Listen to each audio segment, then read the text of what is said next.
Alright, welcome everybody to a new Last Epoch series. This is gonna be called Explain Last Epoch. I'm gonna be trying to explain various mechanics and interactions of the game, and hopefully you can get some nice information about it.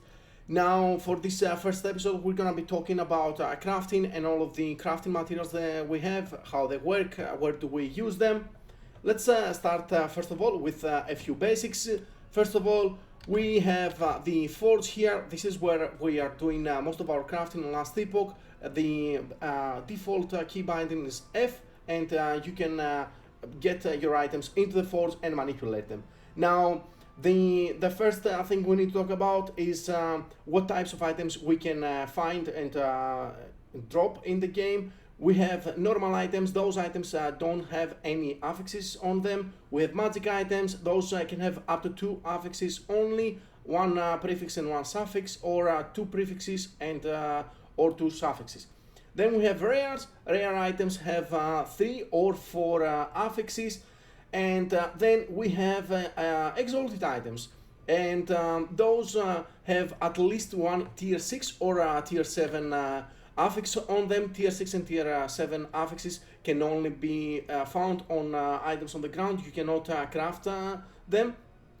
And we have a special item right now since the last patch, and that's experimental affix items. Now, the border on this item is a little bit foggy, so if you have an experimental affix that has a tier 6 or a tier 7 experimental affix on it, it counts as an exalted item. That's important to know for some crafting processes.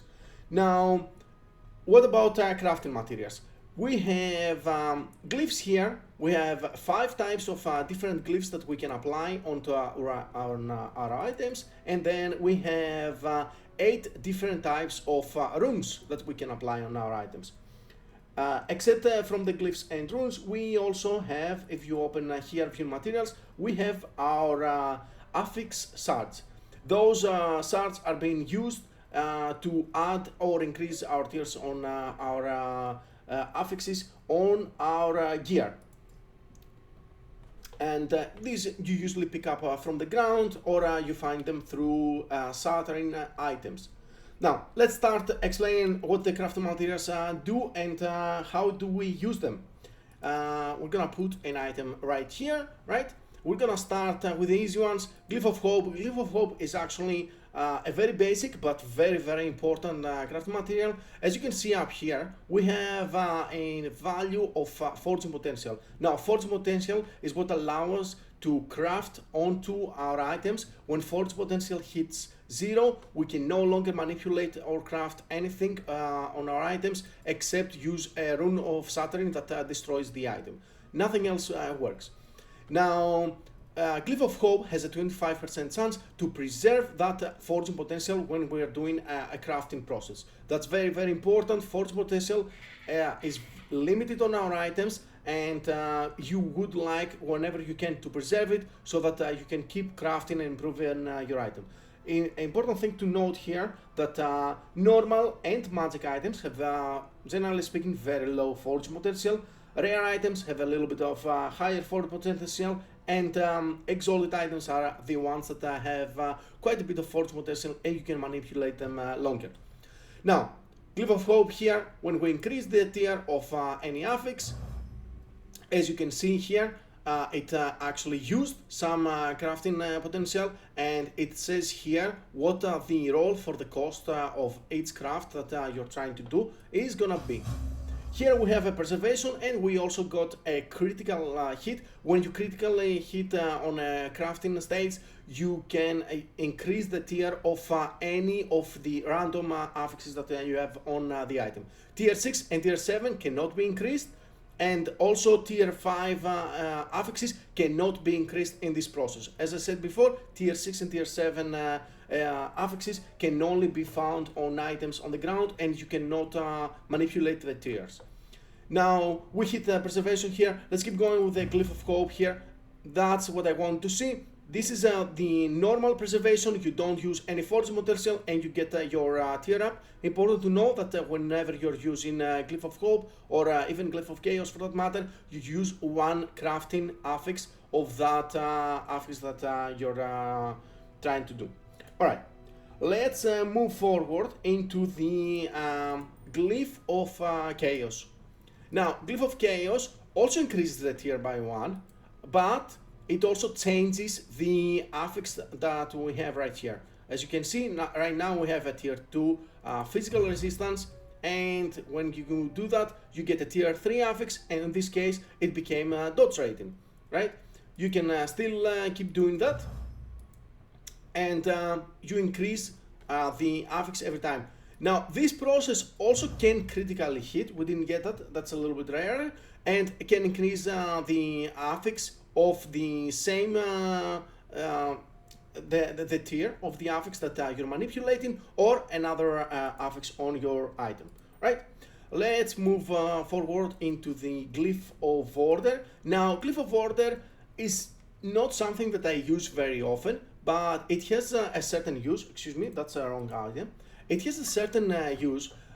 There are some affixes in Last Epoch that have very high range of rolls. Elemental damage over time is a prime example into that. As you can see here, it can roll 32% to 64%, right, on tier 1. Now we have 57%, which is fairly high. You probably want to use them in even higher rolls, but for the purpose of this video, I'm gonna use this item here. Now, when you increase the tier of an affix like that with a Glyph of Order, as you can see, it says upgrade to 102%, right? So it becomes tier 2 and it upgrades on the same range as the previous tier rolled, right? It doesn't re-roll the range of the affix. That's very important again on affixes like that. As you can see, the tier 2 is 67% to 112%. So as you can understand, it's really important to have a decently high roll on an item. It's gonna make a difference on your damage. Let's say you have 4 elemental damage over time affixes on your gear in general. High rolls and low rolls actually gonna affect your damage by quite a bit. So it's an important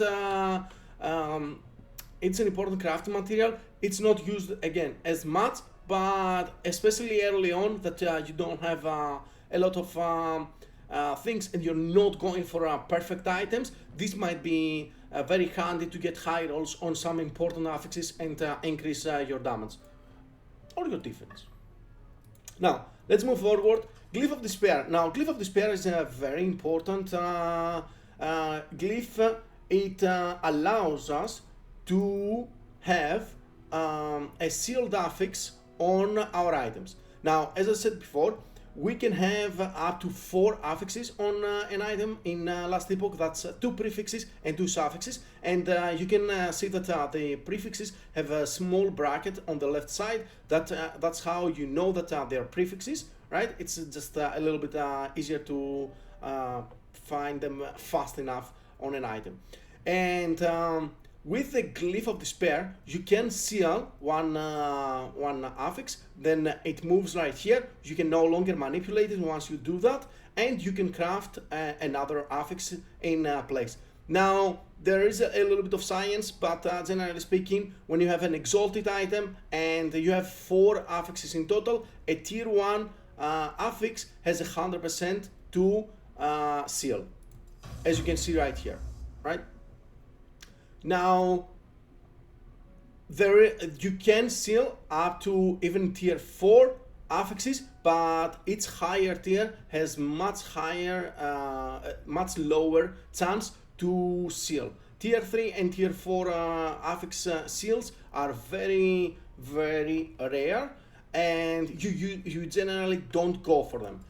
Now, you can craft another tier 1 affix here. Let's use a Glyph of Hope for that purpose as well.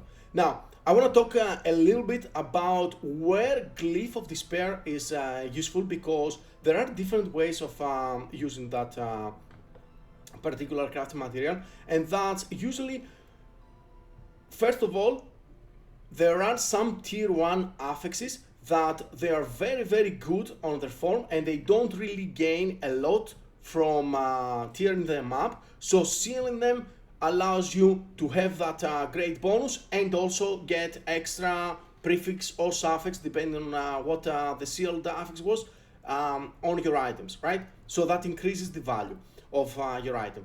Next, when you have an item like we had here, right? We had the tier 1 health here. Let's say that we're playing a ward build and we don't really need health. You can seal this affix right here and add something useful like cold resistance. Let's say that we're scaling cold resistance. And now you can have a tier 5 cold resistance if you manage to tier it up instead. So instead of trying, Glyph of Chaos or other methods to manipulate your affixes, it's an easy and fast way, since tier 1 affixes, again, are 100% to seal on exalted items with 4 affix on them. So it's a nice way of manipulating things. And it's also very good to use it like that for creating good exalted items to slam on your legendary items. We're gonna be talking about legendary items on another video, but for the time being, those that understand what that means is that you can use that crafting method in order to craft really nice exalted items to use on the legendary item crafting process. And also, since as of right now, we have a good amount of Glyph of Despair drops when we start doing echoes, even on normal monoliths, from some particular chests that appear on echoes.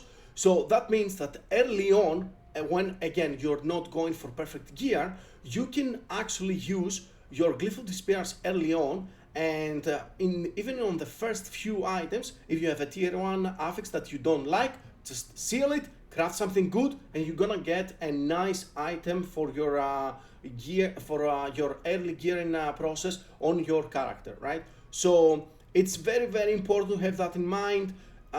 This used to be a much rarer crafting material. It's not anymore, at least for the time being. I don't know if they're gonna make any change in 1.0, but hopefully they don't.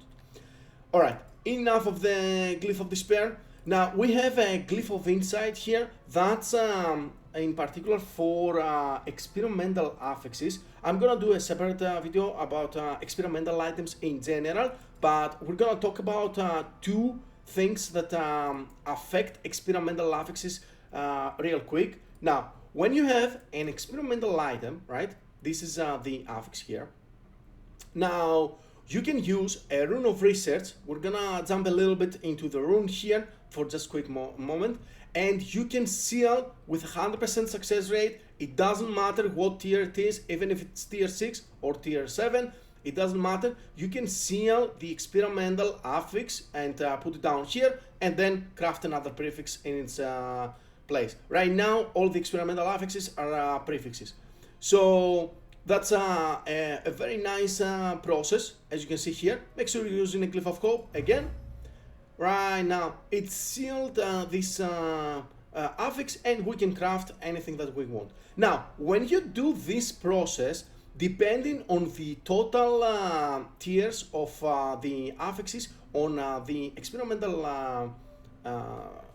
item here, you have a chance to drop on the ground a Glyph of Insight. Now, Glyph of Insight has a little bit of a different purpose, and that's to get some, you can swap any prefix that it's not, of course, tier 5 and above, to an experimental affix.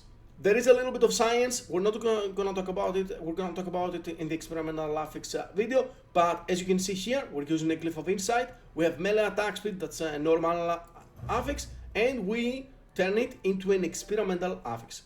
That's the main usage for Glyph of Insight, and keep in mind that the only way to obtain Glyph of Insight is through use of Rune of Research on experimental items. You cannot drop those glyphs. Alright. Now we're gonna through all of our glyphs. Let's move on to the runes. Now, first of all, Rune of Saturn. Rune of Saturn is pretty simple. You get any item, it doesn't matter if it's magic, rare or exalted, you shatter it and you're getting some of the crafting shards of the affixes that you have. Now, it's important to know that when you have, let's say, a tier 5 affix, if you shatter the item, you have a chance of getting up to 5 crafting affix shards for that particular affix, right? Now, because some affixes on our gear, they're a little bit more rare, right? We have another rune right here. I'm gonna jump to Rune of Removal. Now, Rune of Removal has many different uses, but one of the uses is also for basically shattering items, but trying to hit the affix that you want so that you can craft that affix on a different item, but you don't have the craft materials. That's very, very useful, especially early on. When you use Rune of Removal, it's also pretty good to use a Glyph of Hope. If you don't have any fortune potential, you cannot use a Rune of Removal anymore. Now, let's say that we want spell damage affixes because we want to craft it and to add it on another item, and we don't have those shards.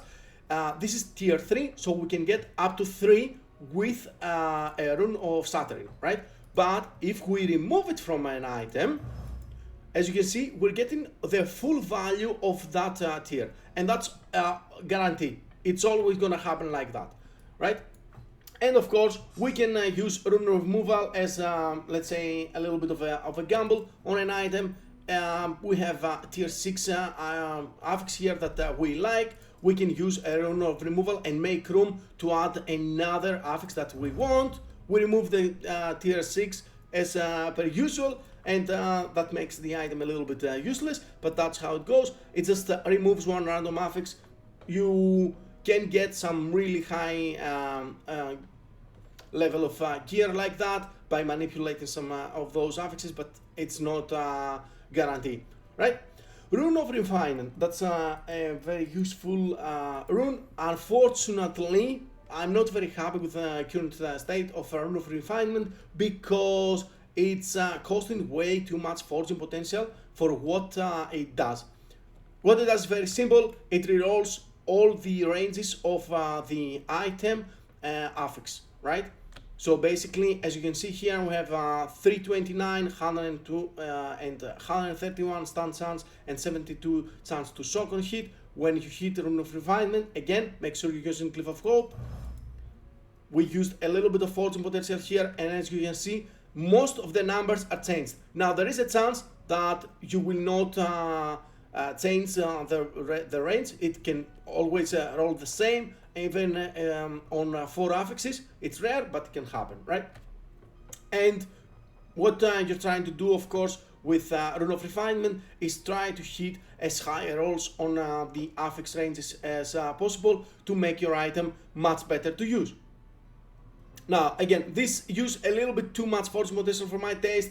It is very, very useful. I hope that we have a little bit of a buff into that rune, because it's just a little bit tough to use, and there are a lot of affixes that you would like a higher roll, especially when you craft very high items. Now, one more rune here of Shaping. It actually rolls the range of our implicits. As you see, we have melee damage, spell damage, on the horn staff here, and you can roll those. We have 79 to 91 spell damage. That's the only thing that has a range here, so by using that,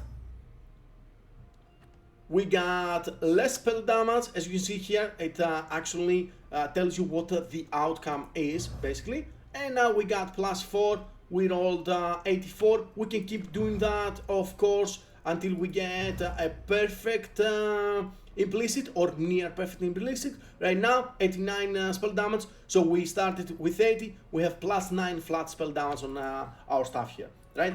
Very important for some implicit, especially like as you can see here, we have the opal ring. This is cooldown recovery rate and all attributes. It's very important for some builds. It can roll 6 to 10 cooldown recovery rate, so you want as high as possible if you are stuck in a cooldown recovery rate. And of course there are other things. Now, Rune of Discovery. Rune of Discovery is actually one of my favorite runes, especially early on when if you see any of my League Start runs, you're gonna see I'm using that a lot. And what it does is you're taking any item, right? And you use it. This is the only thing that doesn't use any craft forging potential, right? This is the only material that we have right now that doesn't use any forging potential, and it basically adds tier 1 affixes on your gear and fills up the empty slots. Even if you have only one affix on your item, you can use a Rune of Discovery and it's gonna add 3 random affixes at tier 1. As you can see right now, right? It works on white items as well, excuse me. Right here, as you can see, 3-4 affixes on a white item, and it works on magic items as well. We don't have any fortune potential here. It doesn't use any fortune potential, but you need to have some left, right? It doesn't use any of it, but you need to have some left. As I said before, if your item hits 0 fortune potential, you can no longer manipulate it. You can just Rune of Saturn, nothing else.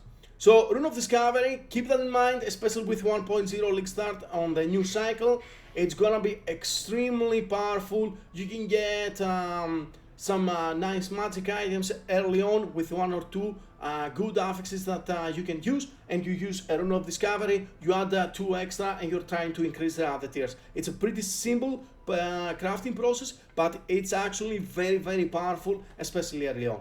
Now, Rune of Ascendance. Rune of Ascendance is something that we use a lot on my channel.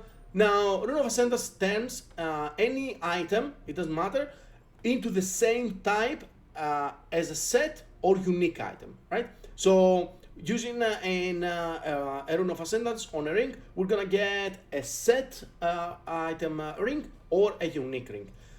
Now, it doesn't matter what base it is, if it's a turquoise ring or an opal ring or whatever, it doesn't matter at all. It doesn't matter if it's magic, rare or normal, it doesn't matter the level requirement. You just if you want to get ring outcomes, you need to use a ring. If you want amulet outcomes, you need to use an amulet.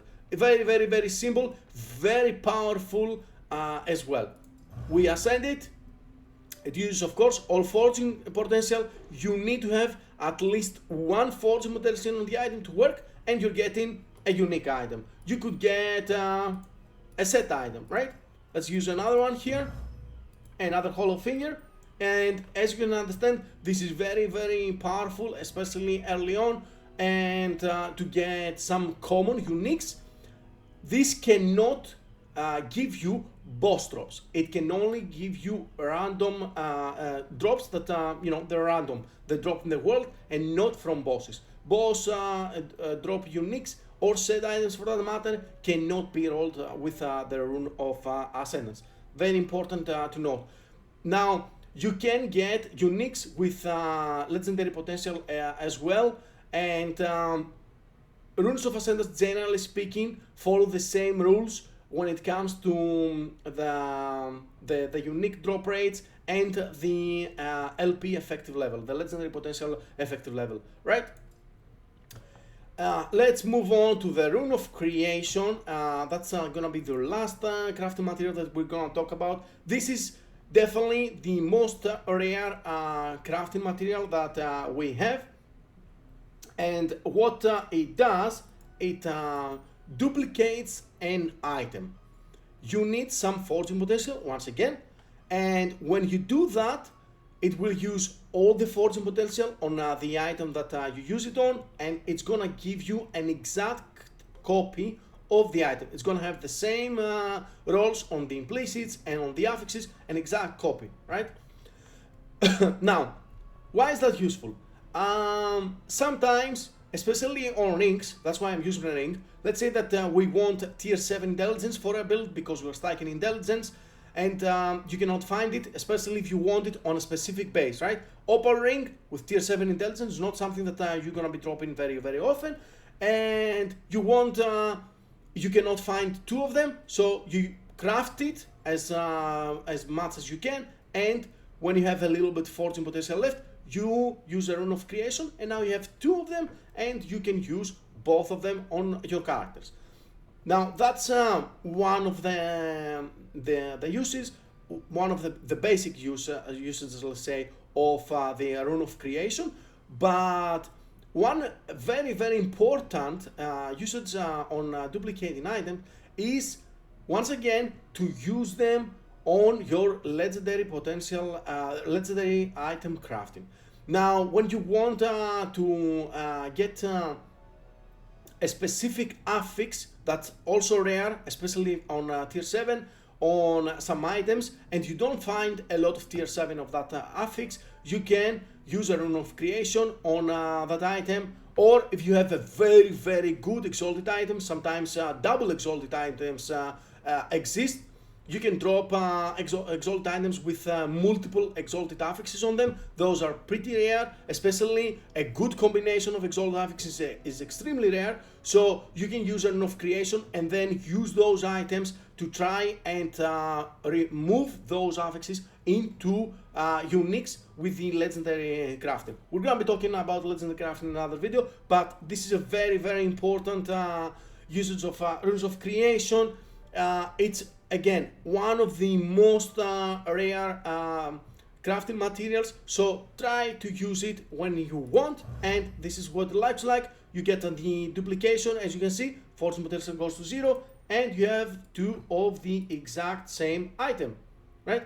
And you can no longer craft either of them. They both at fortune potential. Now, I believe that's everything. I hope that I did a good job on explaining everything. If you have any questions, of course, you can always drop them in the comments below. If you find the video useful, please drop a like and subscribe to the channel. We got a lot more content for Last Epoch, and with 1.0 coming along very soon, we're gonna have a lot of things to talk about. Thank you very much, guys, for watching, and I will see you in the next one. Bye bye.